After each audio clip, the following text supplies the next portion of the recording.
Welcome to Per My Last Email. We're so glad to have you here. I'm Kyle. I'm Kaila. And we're going to give you the hot takes and tactics to navigate work life because that's all we do. That's what we were put on God's green earth to do.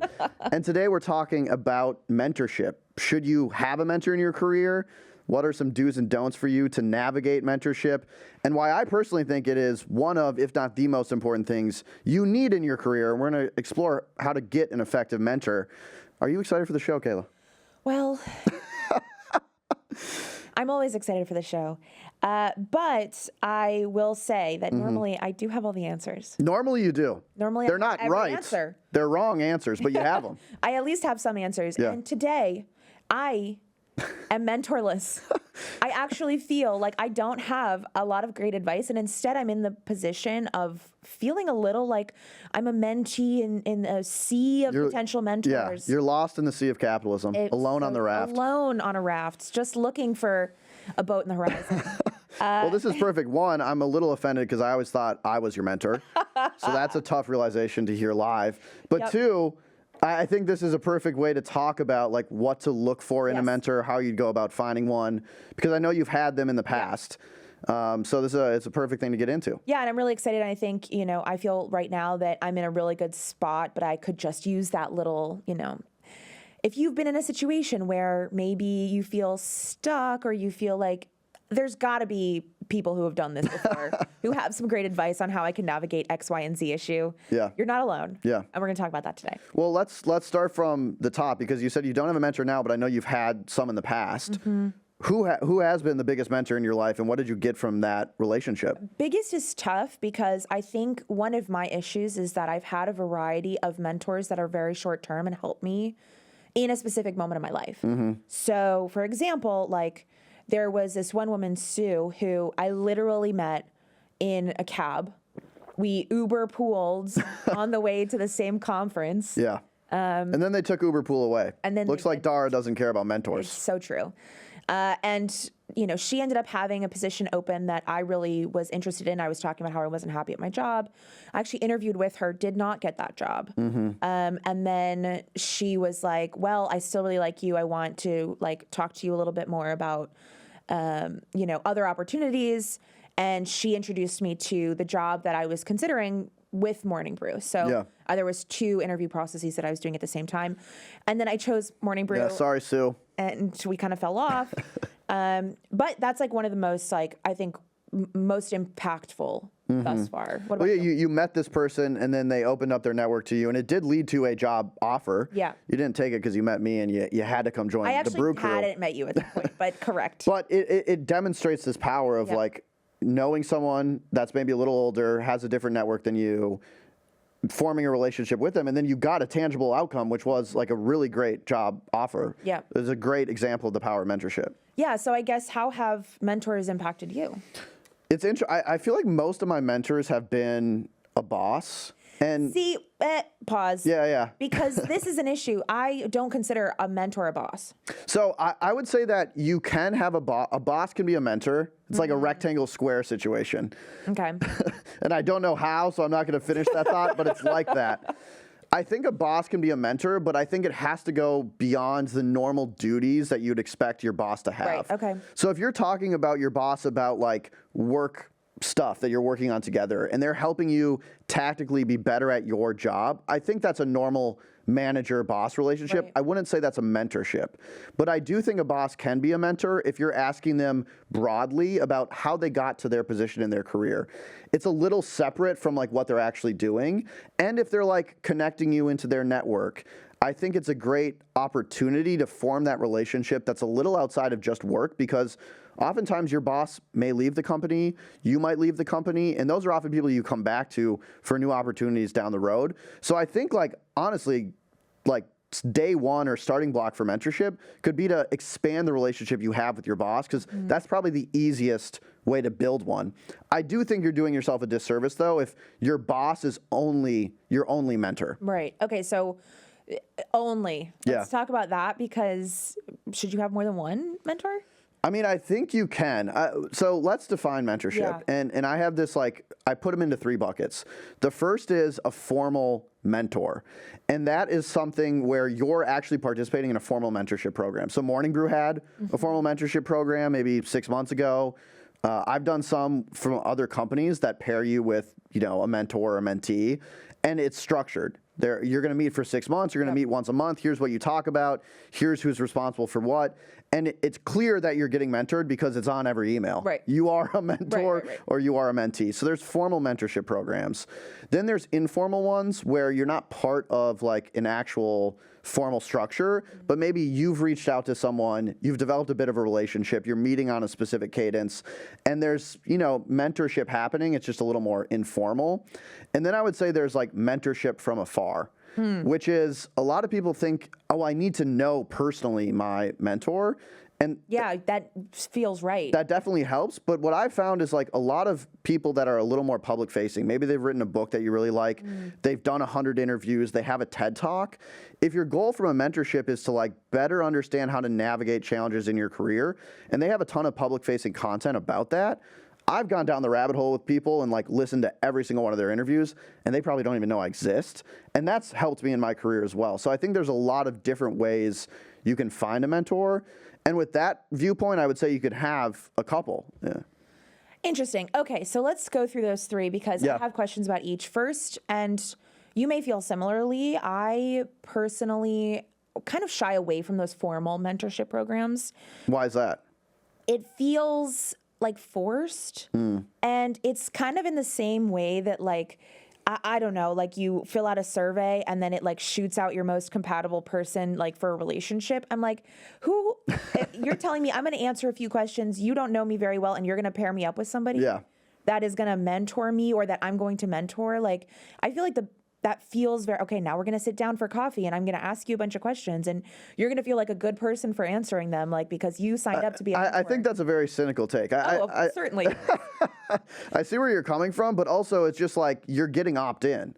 Then the person on the other side, if you're getting mentored by someone, is serious about it. Like they signed up, they want to do it. They're going to give you the attention and the focus that relationship needs. So yeah, you can convince yourself like, oh, this feels weird, but I actually think structured networking programs are very effective. And we have a stat here, 84% of Fortune 500 companies actually have a formal mentorship program in place. My quick math is like, that's like 400 plus of the Fortune 500. That's right. That's not even a math major here. Yep. So there are companies that have these in place that it is structured. And again, I think the point is if you don't have like the confidence, you're a little unsure, like how would I reach out and create an informal mentor on my own?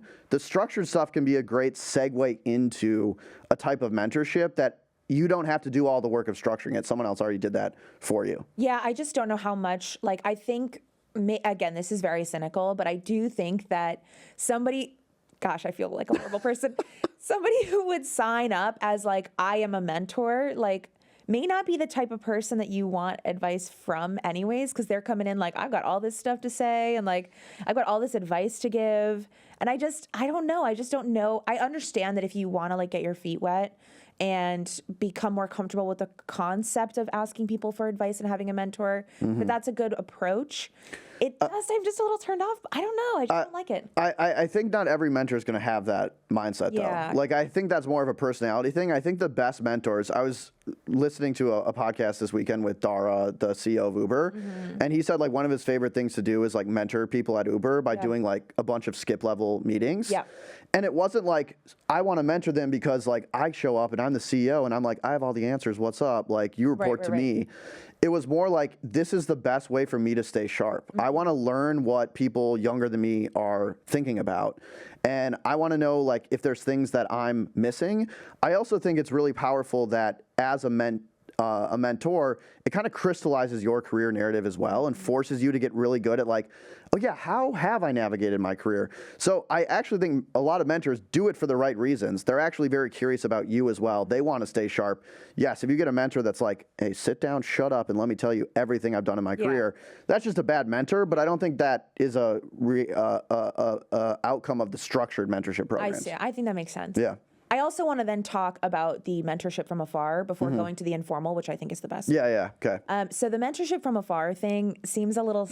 I'm stretching the definition here a bit. Yeah, it just feels like that's just like, I don't know, reading about people. Like, Yeah. I just don't, again, that's something that I do all the time. So maybe I am being mentored, but it's like, for me, the idea of a mentor relationship is like, I'm coming with my specific problems, and you, with all of your history, are understanding the context, you're understanding the variables that are at play for me specifically. Yeah. And you're helping me work through them. Yeah.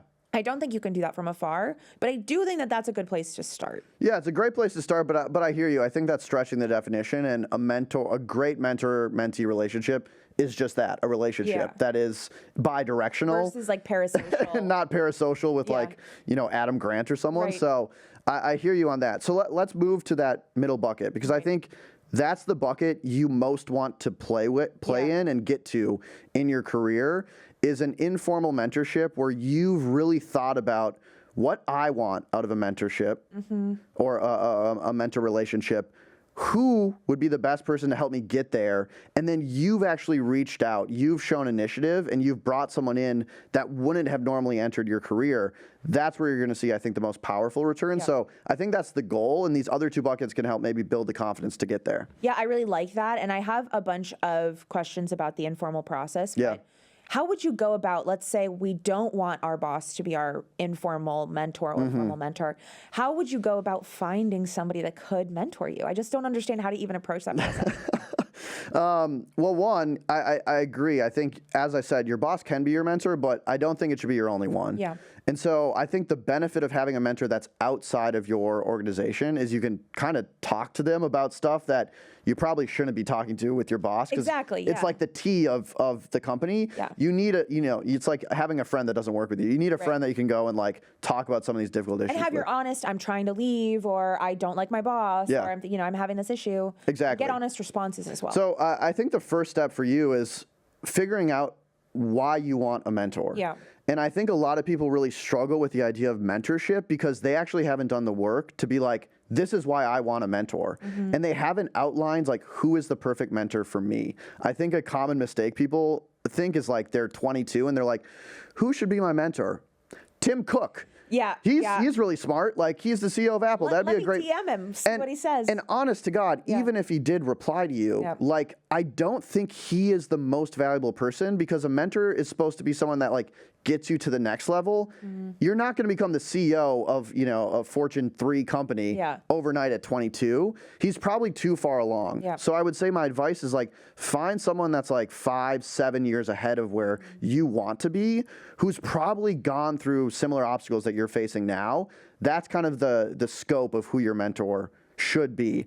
So deciding what you want to get out of it, and then finding like the archetype of person that kind of can help you get to that next level. Super, super important. That's where I would start. And we'll be right back after this. Okay, back to the show. So starting there, like, do I go on LinkedIn? Like, do I just like look for people? Kayla's like, LinkedIn, I can't. No. It's like, any advice that puts you on LinkedIn, you're like, won't do it. Won't do it. And I have, since we've recorded the LinkedIn episode, I have been on LinkedIn. You've made like 3 posts. I'm very proud of you. I'm being great. Yeah. But no, I just like, okay, 5 to 7 years ahead of me. I'm relatively new, speaking like very specifically about my situation. Yeah. I've just started in this field that I am, first of all, the only person at this company working in this field. And I feel very new. There's so much I don't know. I don't even know like what 5 to 7 years ahead of me would be. Right. And so I guess like where I'm struggling is I've been going to the conferences, I've been trying to have like the coffee chats and stuff, but I still feel like I'm just not understanding who I should be reaching out to. Yeah. So, all right, my first piece of advice is maybe a structured program to start for you is better, because they do the matching algorithm for you. You're gonna have to be brave. I'm gonna be so brave. You're gonna have to be brave. You got this. But then I would say for the unstructured part, I think you're like almost there. Yeah. Like, if you want to get better at like consumer revenue or like e-commerce, going on LinkedIn, maybe filtering by media companies, like I'm going to say Barstool, because they have like a pretty significant e-commerce platform. Like some company like that's media, that's doing a lot of merch, and then finding who runs their e-commerce program and reaching out to them. What I think the issue with the reach out is like so many people will just be like, hey, you look cool. Can we get coffee? And what you need to do if you're asking for a mentor is like reduce all possible friction and make yes so easy. Yeah. And what I mean by that is setting so clear expectations. When I asked for a mentor, which I didn't get a reply from, so you got to keep shooting your shot. We'll talk about that. I sent an email that was like, hey, I really love what you've done in your career. I think I have a lot to learn from you, and hopefully you can learn a few things from me. And I've done a few successful structured mentorship programs, and so I really would love for you to be my mentor. Here's how this would work in my mind. We would meet every month for 6 months. I would come prepared with questions ahead of time. I would send them to you a week in advance. All the meetings would be 1 hour. After 6 sessions, we're done. Thank you for your service. If we want to continue an informal relationship after that, that's totally cool, but that's what you're signing up for. That makes a yes or a no very easy for someone. They don't have to ask any more follow-up questions. You get a coffee chat with someone, they're like, okay, what does this person want? And then they're probably just not going to respond or say no because they're very busy. So reducing the friction and making a yes or no very easy, it's going to save you time. Yeah. Because then you can shoot that message out to 10 people. You're going to find one mentor at that point. Yeah, that has literally striked fear into my heart. Why is that? Because what you've done is you've taken the beauty of the informal mentorship and you've tried to make it super formal. And that being said, like, I think that there's... What's the beauty of the informal? I think it's like, I like the idea of building a relationship very naturally. Maybe that person doesn't even realize that I view them as my mentor. Yeah, I would say... I'm not disagreeing per se, but there's a famous saying in sales, which is like relationships don't lead to sales, sales leads to relationships. And so I'd almost like maybe flip your mindset where it doesn't go from informal to formal. It can go from formal, here's structure, you're busy. You meet with someone for 6 hours. If you all like each other and there is like a great vibe between you, it's going to lead to something informal that then maybe has the beauty of it's not structured, but at least we have a relationship. I have your number now. I call you when I need you and you know who I am. So I think starting with a little more structure, particularly when it's with senior executives that are super busy and probably need structure, will lead to this informal beauty that you're wanting. Yeah, except that I would feel very uncomfortable asking for 6 hours of a senior executive's time, even if it's over 6 months. Like, what do I have to offer them? You know, like, I just feel like, why am I assuming that this person is going to be selfless and want to give me all of their advice? Kayla, you got to have some more confidence. I know, but you're bringing a lot to the table. But what, like, genuinely... And I say this very seriously. I know that I bring a lot to the table, but genuinely, if I reached out to somebody 5 to 7 years ahead of me, probably like a VP or an SVP of some, affiliate or commerce business, I'm a baby in this industry. I'm asking, like, what does this acronym mean to you? Like, how does that add value to them? Yeah. I mean, I think this is a common thing that people have where they're hesitant to get a mentor because they feel like it's like they're asking a lot from someone and they're giving nothing in return. Ask any mentor that ever has done this, though. They always are saying, I get more value out of it than the mentee. They feel like they are getting a lot from it. And also, like, don't put a no in their head until they tell you it. So I think you're probably just missing a lot of opportunities because you're assuming this person doesn't want to mentor me. I'm not even going to ask. Yeah. You're kind of assuming they don't want to do that. And to me, that's like very bold of you to be like, I know better from what an executive wants than they do. So make them say no. Right. And I think you'll be pleasantly surprised that they say yes a lot of the times. And I literally had some like tactics, but I'll bring them up now because I think it's what are the benefits of a mentor? Yeah. I think this is very important for a mentor to realize, but also a mentee because you are helping them as well. The first is the best executives are always looking for future employees. There's been so many mentor relationships where they're talking to you, Kayla, and they're like, wow, she is actually like really smart. She wants to grow in commerce. We have a spot opening up. Like, can I poach her? And so it is a great talent pipeline.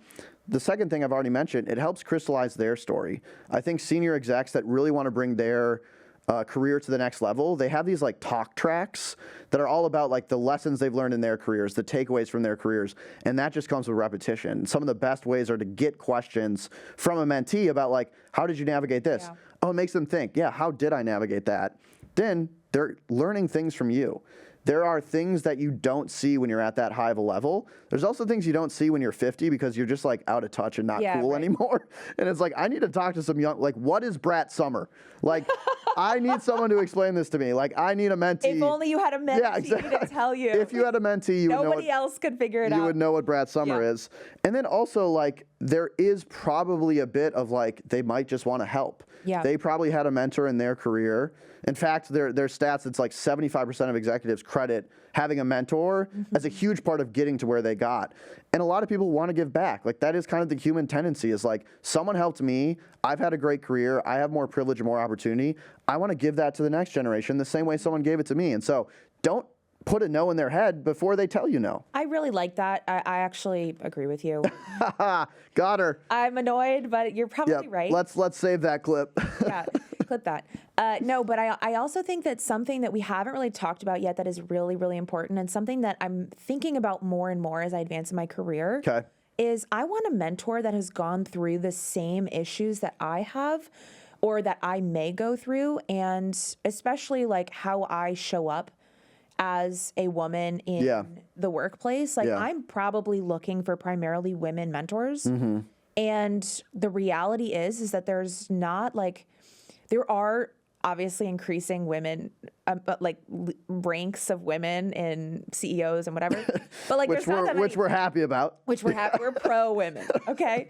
But like, you know, the stat that there's like more Johns. Yeah. I actually think women overtook Johns. Oh, maybe very recently. So huge. We're making progress. But yeah, it's the stats aren't good. Right. So when I'm looking for somebody that I can relate to, or that can relate to me, and that can really show, like, I don't know, I could probably get some really amazing advice from a CEO named John.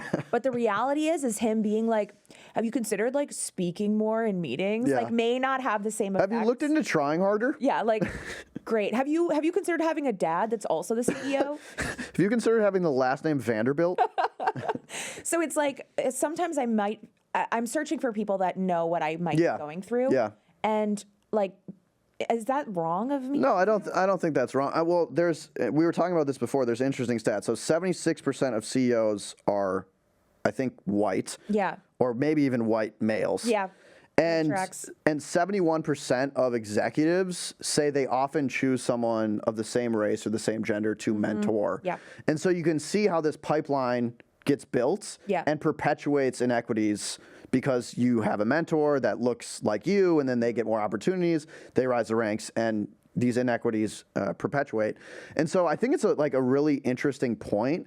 I would say sometimes, though, like, a mentor who looks like you or has gone through similar experiences, like, there's a non-evil version of this where it's just like, they think they can give the best advice to someone who they relate to more. Right. And as a mentee, you might want someone who, to your point, like, if you're a woman in business, you might want a woman in business who's 5 years ahead of you to be like, here's like the shit that I had to deal with. Right. Here's the obstacles that I faced, and here's how I overcame them. And the advice might be more practical.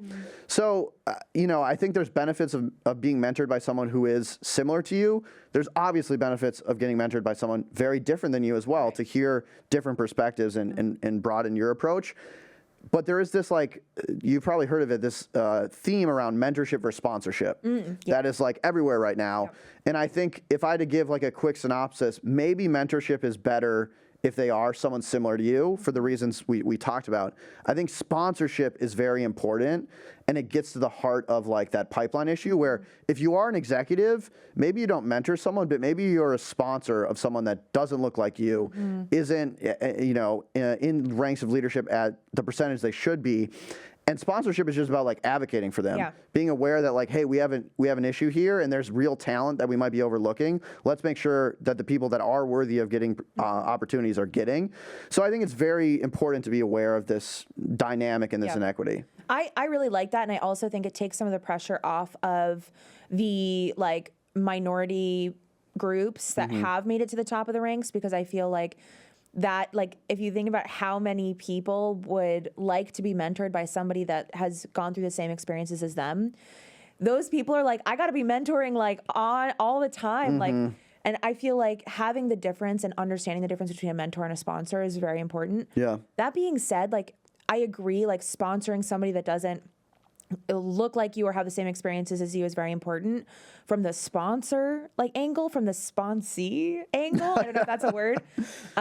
Like, how do you approach finding a sponsor versus finding a mentor? Yeah, that's a really good question. And like, you know, I'm a white dude. clear. So Breaking news on the podcast here. And so like it hasn't been something that I've had to like seek out because the system is designed pretty well for me. And so I think it's actually really good for me to think about as I grow in my career, what can I do to like make the business world more equitable? So I'm not sure. That's probably a conversation to have with your manager. Like, hey, I want to make sure that I'm not overlooked for opportunities. And I look at our org chart and it tends to skew in one direction. So like, what can we do about that and making sure I have opportunities? But I do think it goes back again to this formal mentorship program where maybe you have a mentorship program at your company that is pairing people across the org in a lot of different ways. And then a sponsorship comes out of that because now I've got to have a conversation with someone I wouldn't normally speak to. Wow, I realize how talented they are. This is great. I'm going to make sure I'm advocating for them in other opportunities. Yeah, I like that. And I think this goes back to something we talk a lot about, which is like increasing your luck surface area, which I know that I've been kind of a formal mentorship hater I think I've convinced you. last 25 minutes, but I do think that engaging as much as possible with as many people as possible increases the chances that one of those people is going to be a long-term mentor or a sponsor. And so engaging as much as you can with people that are higher ranks in different divisions or even in different industries, that can be very beneficial. Yeah, I love this concept you just said about expanding your luck surface area. And you could also say like it's increasing your weak ties. We've talked a lot about like maybe how you can find a mentor, the importance of mentorship. But I want to like really reiterate that right now for you, which is I think mentors are so valuable in your career. One of the most important things you can find. And yes, your boss can be great, your manager can be great, but I think finding a mentor that's outside of your organization, that's 5 to 7 years ahead of where you want to be, that can connect you with new opportunities, that can help you go through these obstacles that you're going to face that they've already overcame. I can't think of a bigger career hack than that. And so if you're listening and you don't feel like you have a formal or informal mentor, that's something that you can fix and you can change. And I've seen it in my own career. I've had bosses that have been great mentors. I've had mentors that don't work for my organization. All of them in some way have impacted my career extremely positively. And I want everyone to have that. So if you are listening and you don't have a mentor, now's the time to get one. And it's super, super valuable for your career. Yeah, I do agree. And I think that luckily, after these last few minutes chatting, I feel a little bit more prepared. I still have some like hesitancies, but I also think that perhaps the hesitancies that you may have about finding a mentor are similar to the hesitancies that you have about networking and about putting yourself out there. So it's like worth addressing those to continue to further your career. You got to get deep. You got to overcome that hesitancy. The hesitancy, Kayla. I know. Yeah, we got to get it. Let's get a therapist in here. Let's go deep. Next time we'll be talking with my therapist. No, just teasing. So let's summarize it for you. The tactics you would have or you would implement to go find a mentor. I have some, and then I'll pass it over to you. So the first tactic for you is understanding what you want. Again, if you don't know what you want in your career, you don't know what you want in the next 5 years, you don't know who you want to mentor you, you're never going to be able to find them. And I think people don't have a clear picture of what they want. They don't have a clear picture of who should mentor them. So then they're like, oh, it's so hard to find a mentor. You need to do the work first to understand where you're going so you can find the appropriate guide to help you get there. Then I would say make sure you're structuring this so it is an easy yes or an easy no. They might say no. They're busy. That's fine. But I promise you, if you find 5 mentors that you think are great for you and you have a structured email to them, you break it down and you make the yes or no very easy, you're going to get at least one yes. I think that's a great way to start. You had a great point. If you start with structured and you form a really good relationship, then they can be an informal mentor for you along the way. My other tactic is don't cry because it's over. Smile because it happened. Oh, no. I hit him with the suburban mom quote there, or LeBron James Instagram. LeBron loves to tweet like the most wild stuff ever, but that's a separate story. what I mean by this is once a mentorship ends, like I've had structured mentorship programs and I don't really speak to the mentors all the time anymore. It doesn't mean it was bad. I got a lot from it, but people move on, things change. It's okay if it's not like your best friend forever. So like take the value you can from it and then be okay if it moves on. And then the last tactic for me is you can have multiple mentors. You can have a structured one, you can have an unstructured one, you can have a parasocial one, as I've alluded to earlier. But I think you can find mentorship, find inspiration in a lot of different ways. And so start with whichever one you're most comfortable with. Yeah, I love that. And I think for me, because I didn't really come with tactics, I came with questions. The biggest unlock in this conversation for me, and hopefully it's helpful for you as well, has been stop thinking that to become a mentor requires this inherent selflessness, and think about what you bring to the table as well. I think it's very hard to get over that like mental hurdle of I'm asking this crazy impressive person to do something for me. Why would they ever say yes? Yeah. And instead being like, this is a relationship that I would like to build.